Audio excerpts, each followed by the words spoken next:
You don't have to worry. Everyone's a little bit nervous on their first day of school. I don't know what's gonna happen. Volvo is a Swedish multinational manufacturer of luxury cars. The company was founded in 1927, and to this very day, the company is still alive and healthy. So, how did it become so popular? Let's find out. 1927 to 1999. Volvo was founded upon the concept of safety in 1927 in Gothenburg, Sweden. Cars are driven by people. The guiding principle behind everything we make at Volvo, therefore, is and must remain safety, which was said by Asar Gabrielson and Gustav Larsson in 1927. The company was curated as a subsidiary to SKF. Asar Gabrielson was appointed managing director and Gustav Larsson technical manager. The trademark Volvo, which is Latin for L roll, was first registered by SKF on May 11, 1915, with the intention to use it for a special series of ball bearing for the American market, but it was never used for this purpose. However, in the application for the trademark, it was also designated for the purpose of automobiles. The SKF trademark, as it looks today, was used instead for all the SKF products. Some pre-series of Volvo bearings stamped with the brand name Volvo were manufactured but never released to the market, and it was not until 1927 that the trademark was used again, now as a trademark and company name for an automobile. The first Volvo car left the assembly line on April 14, 1927, and was called Volvo OV4. After this young company produced closed-top and cabriolet vehicles which were designed to hold strong in the Swedish climate and terrain. In the registration application for Volvo logo type in 1927, they simply made a copy of the entire radiator for OV4 viewed from the front. Presented in 1944, the Volvo PV444 passenger car only entered production in 1947. It was the smallest Volvo yet and was to take the lion's share of Volvo production, as well as spearheading their move into the profitable American market. The first Volvos arrived in the United States in 1955 after hardware wholesaler Leo Hirsch began distributing cars in California. Later, Texas was added, and in 1956, Volvo themselves began importing cars to the U.S. North America has consistently provided Volvo with their main outlet since. In 1963, Volvo opened their Volvo Halifax assembly plant, the first assembly plant in the company's history outside of Sweden, in Halifax, Nova Scotia, Canada. In 1964, Volvo opened its Torslanda plant in Sweden, which currently is one of its largest production sites, chiefly large cars and SUVs. Then, in 1965, the Ghent, Belgium plant was opened, which is the company's second largest production site. This was also Volvo's first location producing cars within the European Economic Community. In 1989, the Uddevalla plant in Sweden was opened, which was jointly operated by Volvo Car Cooperation and Pininfarina Severge AB from 2005 to 2013. In the early 1970s, Volvo acquired the passenger car division of the Dutch company DAF and marketed their small cars as Volvos before releasing the Dutch-built Volvo 340, which went on to being a big seller in the UK market in the 1980s. In 1986, Volvo sold 113,267 cars in the US, marking a record year for the company. The appearance of Japanese brands like Acura and Lexus and the growing popularity of Subaru station wagons in subsequent years meant the loss of a significant market share for Volvo, one which they have never regained. Volvo's longtime CEO Per G. Gyllenhammar saw early on that Volvo was too small to survive in the future and attempted several times to merge with other manufacturers. Volvo nearly merged with Saab in the late 70s, while in 1978 an aborted affair would have seen the Norwegian state take over 40% of the company. In return, Volvo would receive 200 million SEK and a 10% concession of the Oseberg oil field. Major institutional actors in Sweden opposed the deal and blocked it.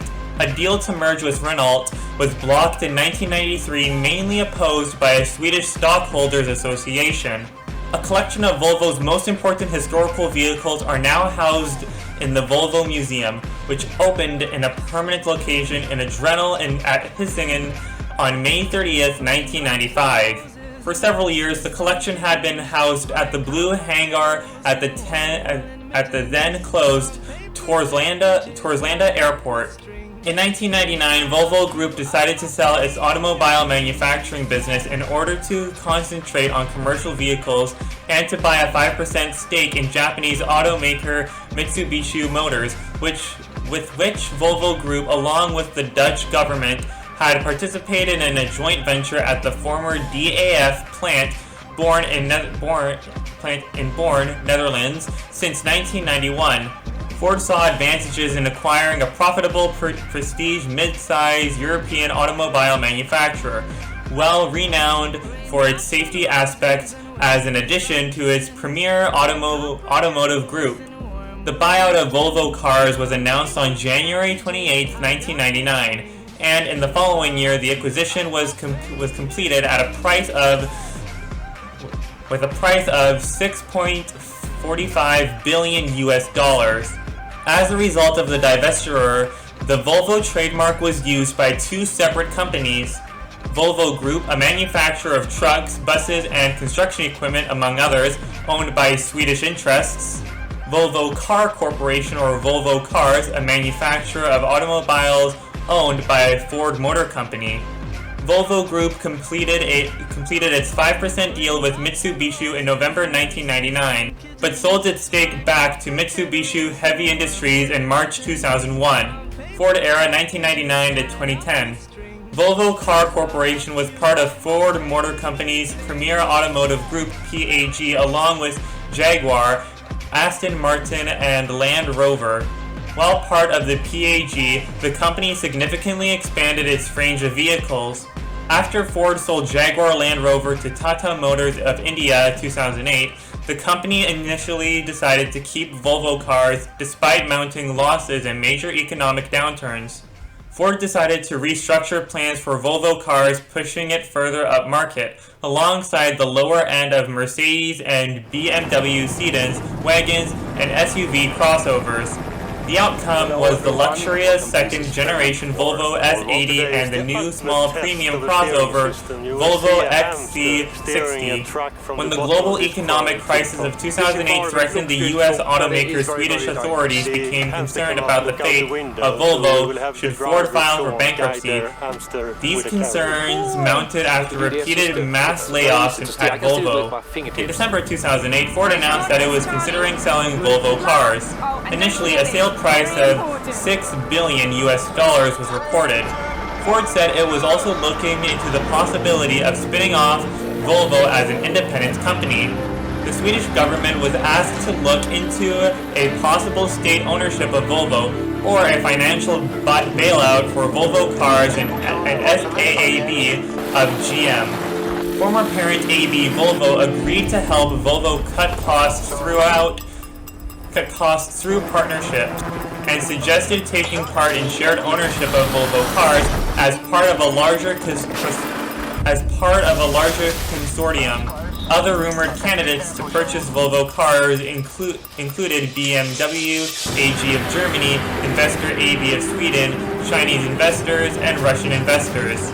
Although it was rumored that Volkswagen would buy Volvo Cars, and despite initial denials, the company Geely Holding Group was ultimately selected to take over the Swedish automaker. Geely Group Holdings Company allegedly bid about $1.5 billion to take over Volvo, with Goldman Sachs investing $2.59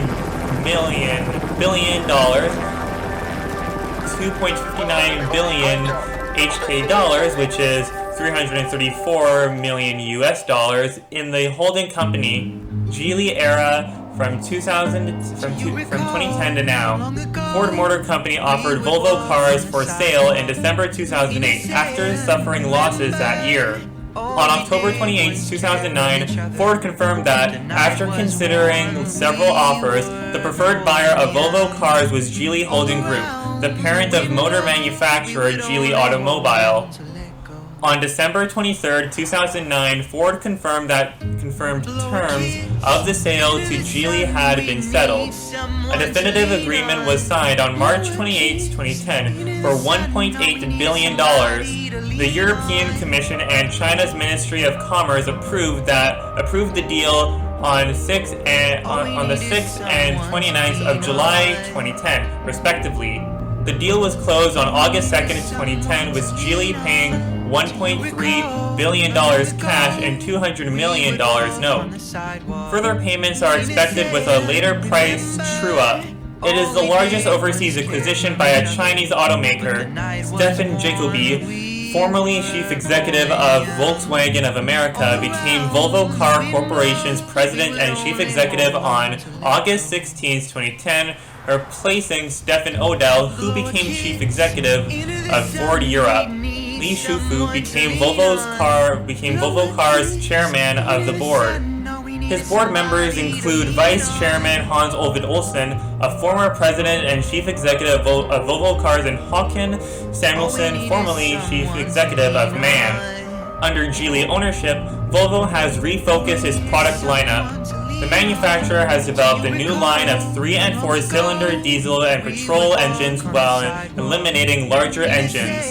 It has also developed a new vehicle platform, the Scalable Product Architecture SPA, and reintroduced an expanded 90 series of models, including the S90 sedan and Volvo V90 wagon, in addition to a redesigned XC90 SUV. In 2015, Volvo sold more than 500,000 cars for the first time in its 89-year history. Volvo reported strong sales from all 3 core global regions. Sales in Europe rose 10% in 2015 to 269K, representing over 50% of total global volume. Volvo's revival in the US gained momentum, with sales up 24% in 2015, while China was flat amid a challenging sales environment, but sales were up 11% in the fourth quarter.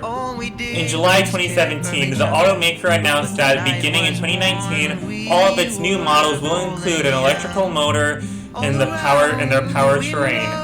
Implementation of the announcement could mean Volvo becoming the first manufacturer to end production of internal combustion-only vehicles, with all vehicles hybrid or electric powered.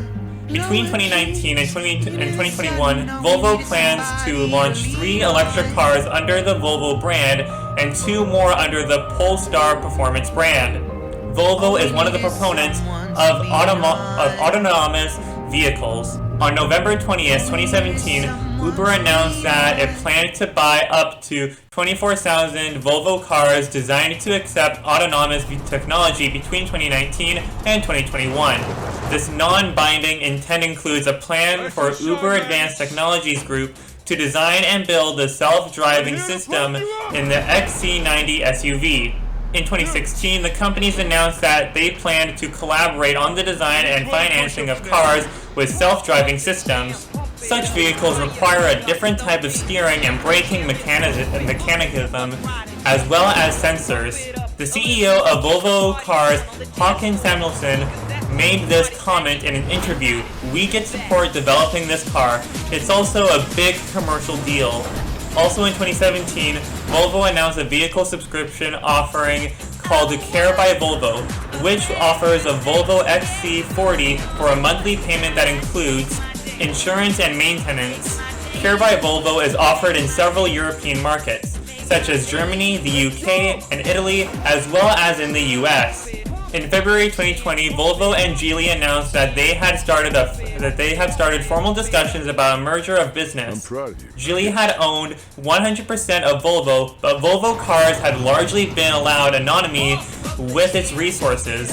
These merger talks were later halted, and 18% of Volvo Cars shares were listed on the Nasdaq Stockholm Stock Exchange in October 2021. In early 2021, the company announced plans to completely stop selling fossil fuel-based cars by 2030, switching to electric-powered cars. The plan includes phasing out fossil fuel cars by 2025, manufacturing only electric cars or hybrids. In 2021, Volvo Cars set up a joint venture with Geely for its hybrid engine operations. The new business, Aerobay, will develop a market powertrain solutions as of 2022 includes Volvo Cars engines, plants in Skadov and Zhangguangdou, together with its powertrain research and development operations in Gothenburg.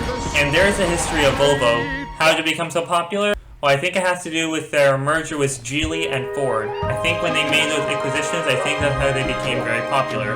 Anyways, this is where I'm gonna end off this video. If you guys enjoyed this video, please make sure to hit the like button, and also don't forget to subscribe. Get videos every single day, and also don't forget to subscribe to my second channel. My second channel will be the third link here below, and if you guys would like to follow me on Instagram, my Instagram will be the second link here below, and if you guys would like to join my Roblox fan group, my Roblox fan group will be the first link here below, and if you guys would like to follow me on Twitter, my Twitter will be the fourth link here below, and if you guys would like to follow me on Reddit, my Reddit will be the fifth link here below, and if you guys would like to follow me on TikTok, my TikTok will be the sixth link here below, and if you guys would like to follow me on TikTok, and if you guys like to follow me on TikTok, my TikTok will be the sixth link here below, and if you guys like to follow me, and if you guys like to check out my Facebook page will be the seventh link here below, and until then, I will see you guys in the next one. Goodbye!